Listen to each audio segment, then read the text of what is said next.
up, fellow movie buffs and film connoisseurs? It is your self-proclaimed Cinema Shogun here, welcoming you to the channel where we slice and dice through your favorite movies and TV shows with the well-edged samurai sword. Now, before I even get into this review, I'm going to let you know now, I keep it real on this channel. I'm not an MCU, Marvel, Disney shill. I'm not here to dance around my opinions to make you feel better. I'm not someone that just automatically claims they love everything. I'm not a grifter. I'm not some personality that didn't make it in Hollywood, so decided I would have to resort to reviewing movies and acting like I'm a comic book nerd. No, I'm a real comic book nerd. I'm a real Marvel fan, have been my whole life, and I'm also an opinionated person, and I don't bite my tongue or hold back for anyone. So let's go ahead and get into this review. Now, I just got done watching the first episode of Loki.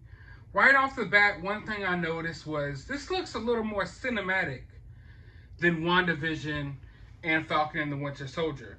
Now, the Falcon and the Winter Soldier had kind of like a Winter Soldier, Captain America 2 kind of vibe, like a Russo's Brothers kind of like vibe as far as like the way it looked on screen. Now, there are parts of that show where you could kind of tell like, okay, this isn't as big budget as an MCU movie. Maybe it's a little smaller. Maybe it's a little smaller for TV. WandaVision had a sitcom-y feel. You know, it was different as well. Don't get me wrong. They were all, you know, nicely directed and everything like that. But this Loki show, at least for me, from episode 1, like the camera quality, it just seems more cinematic in a way, if that makes sense. Now, right off, the show starts right off at, like in the middle of that Back to the Future-esque kind of scene that we saw in Endgame when they go back to the first Avengers. Anyway, we see Loki run into the Time Authority, the Time Cops, whatever these people are called. I believe it's called the Time Variance Authority. But yeah, they come out of this little portal and confront Loki. And right off the bat, I didn't like that.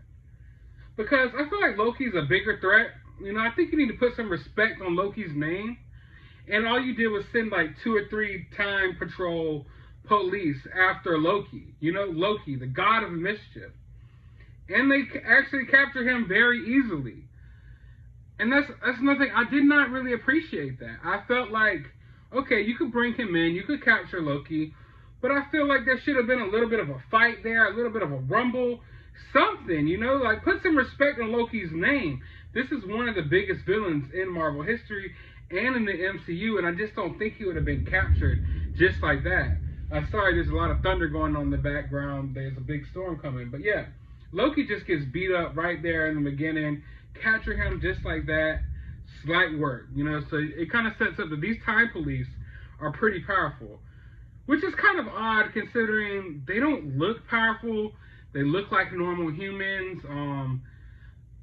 The most intimidating one of all of them is like Owen Wilson. Which is saying a lot because Owen Wilson is not intimidating at all.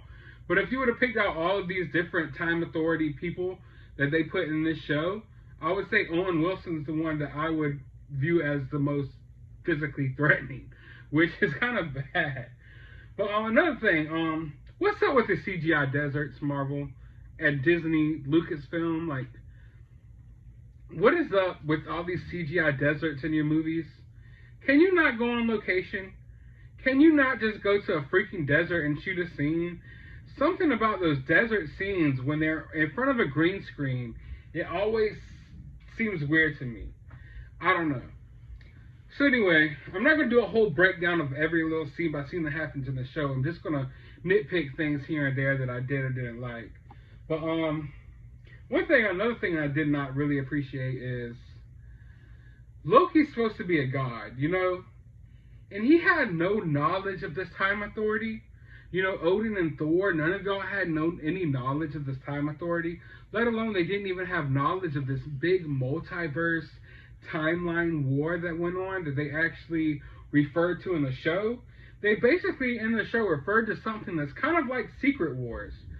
So I don't know, like, if that means that Secret Wars already happened, or they're kind of hinting towards another Secret War is going to happen in the future. I'm not sure. But I did kind of like the idea of, like, Loki and just the gods, you know, of Asgard just being totally clueless to this, you know?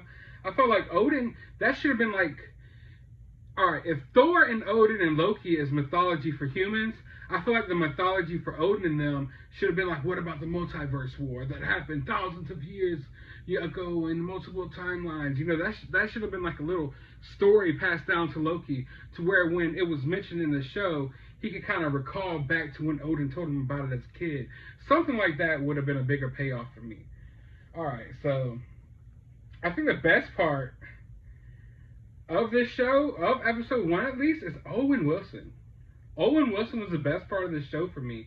I forgot how much I just like Owen Wilson. I think he's a great, I mean, he's not the greatest actor of all time, but I think he's a great actor, and he's got this comedic timing and this dryness to it that's just, I don't know, I really appreciate it. And I forgot how much I liked Owen Wilson. I haven't seen him in so long.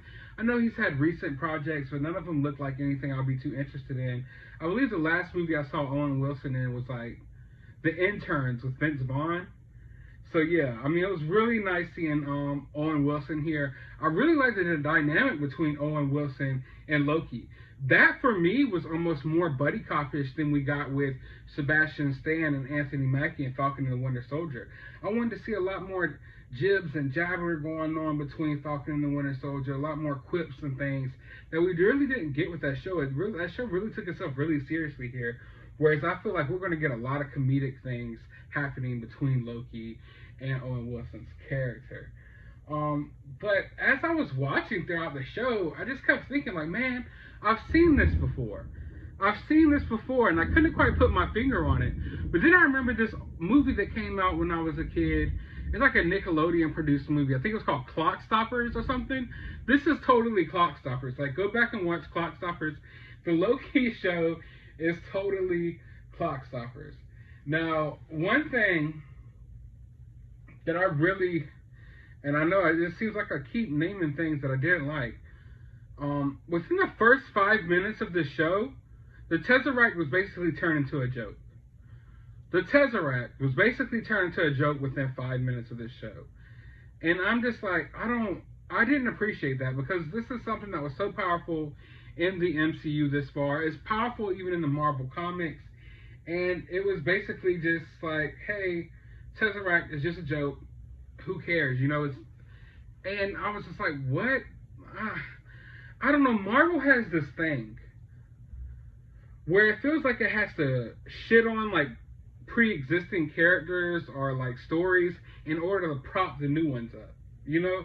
Whereas like here, Loki, this character that you've set up for over a decade as a strong character, and in order to make the time variant agents or whatever look cool, you just crapped on Loki and made him look weak, you know, captured him in 10 seconds.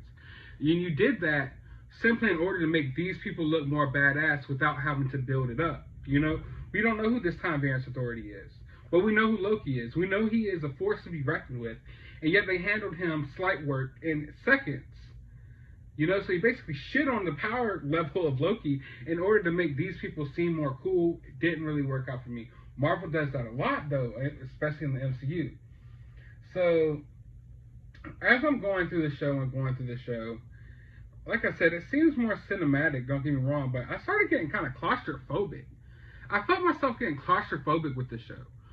Because, like, it's hard to explain, but, like, alright, I always say this all the time, I watch movies for escapism. I watch TV shows for escapism. You know? So when I watch a movie or a TV show, I love when it takes me to a new place or a new location. That's why I fell in love with Star Wars as a kid. This movie that would take you to all these different little planets and locations, and this little bar on this other planet, and these little sets in this movie. It was amazing to me, you know? And so far as the Disney Plus shows go, we've gotten WandaVision, which very much took place in one setting in Wanda's house for the most part. And, you know, around that little town, but it didn't really go too far, you know? For the most part, it was kind of enclosed right there. Then we got Falcon and the Winter Soldier, which I guess you got a little more fresh air in Falcon and the Winter Soldier, but they made that show, they crammed it with so much like political messages from like modern day politics, and like everywhere, even on locations, were like dour, like dire, like just depressing looking, you know what I'm saying? So that show couldn't really be escapism, especially when you're dealing with all the political messages that we're already dealing with in the media now. So then we get to Loki, and it's like this. At least for episode one, it was very much a one setting show, like just all happening in this little building. And I mean, for an hour long show, I would say like basically the majority of the show happens in one room. And it was cool, but like, man, I was ready to like, come on, let's get out here, let's explore this world.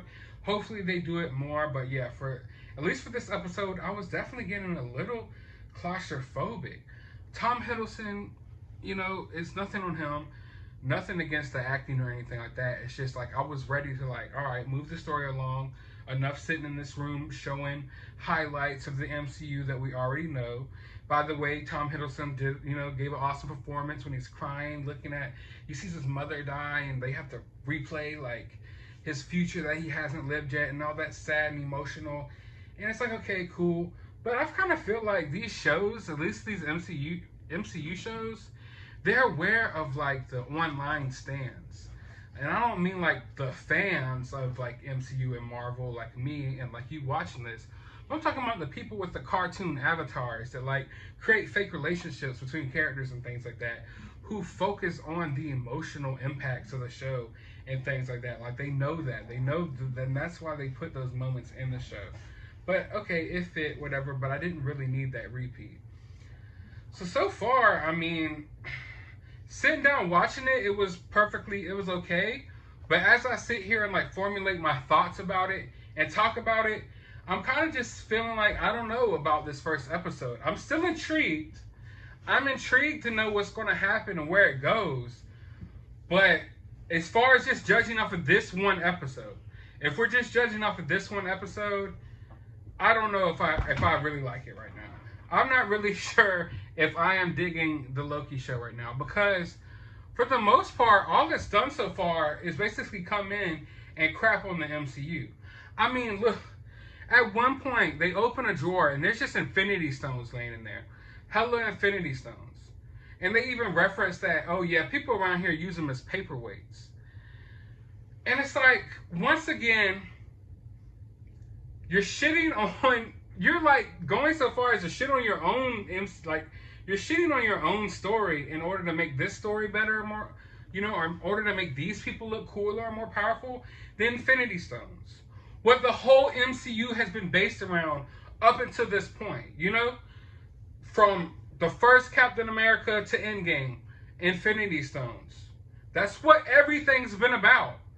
And in one show, within 5 seconds, you turn it into a running joke where this nerd at this office just has all the Infinity Stones, and not even just all the Infinity Stones, but multiple variations of them sitting at his desk.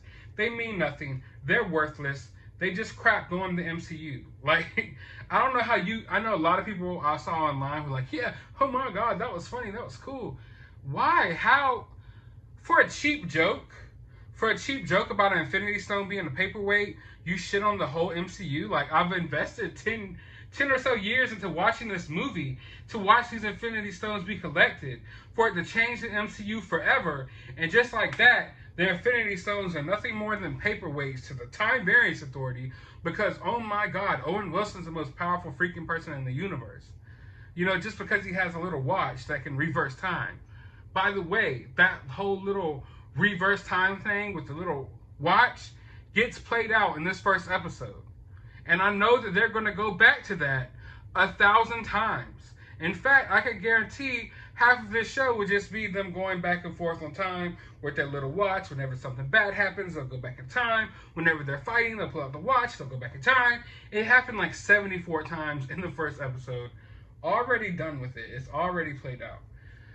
So, after basically shitting on the Tesseract and all the Infinity Stones, after sitting in this one room for about 45 minutes, you know, Loki gets up to his normal mischief. You know, we see a little bit of action, a little bit of here and there, you know, whatever.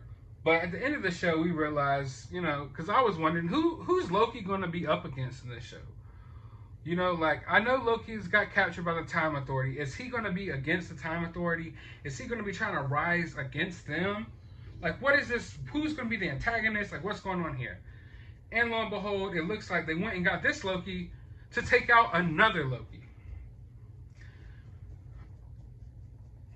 Now, for one, let me go ahead and tell you that I'm never a fan of these comic book movies when they bring in like, oh, we're gonna clone this guy to fight this guy. That's why when everyone loves Logan and they're head over heels in love with the Logan movie, it's the best comic book movie ever made. Not to me, because I didn't want to see Wolverine versus Wolverine clone at the end. That was lame. I'm tired of seeing this clone versus clone. You can't think of a good enemy. You can't make a good villain. So you have to fight a replicant of yourself. And I'm tired of that. It's dumb. It's played out. I don't want to see that in the MCU ever. There's too many villains out there. There's so many different characters that you can pull from that we shouldn't have to see a hero or the protagonist of the story fight a copy of themselves. But with that being said, I am slightly interested in seeing Loki versus Loki. But it does raise some suspicions. For one, all right, this variant of Loki, not this variant of Loki, but the variant of Loki that they captured this variant of Loki to hunt down. I know it's getting kind of, let me rewind that back. It's getting kind of confusing. All right. They went and captured this variant of Loki because there's another variant of Loki on the loose killing time agents, right? But when they went to go get this variant of Loki, they only pulled up with like 3 soldiers. Like, they viewed him like he wasn't a threat. They even left him alone in a room, you know, do all this type of stuff. As if they don't already know about this other variant of Loki who's evil, killing other time agents. So maybe you should have took this variant of Loki a little more seriously, don't you think? Does that make sense to y'all? Like, you're not even showing proper respect to this variant of Loki, yet you went to capture this variant of Loki to capture this other variant of Loki? So shouldn't have you taken this guy a little more seriously, considering it's the same person as this guy? I don't know. It's kind of weird. None of it adds up. Even in, like, a lot of the show contradicts itself. It contradicts the timeline theories from Endgame. And also, it even contradicts the multiverse theory. Like, part of this show, they're explaining how there's only one timeline. Like, there's only one official timeline.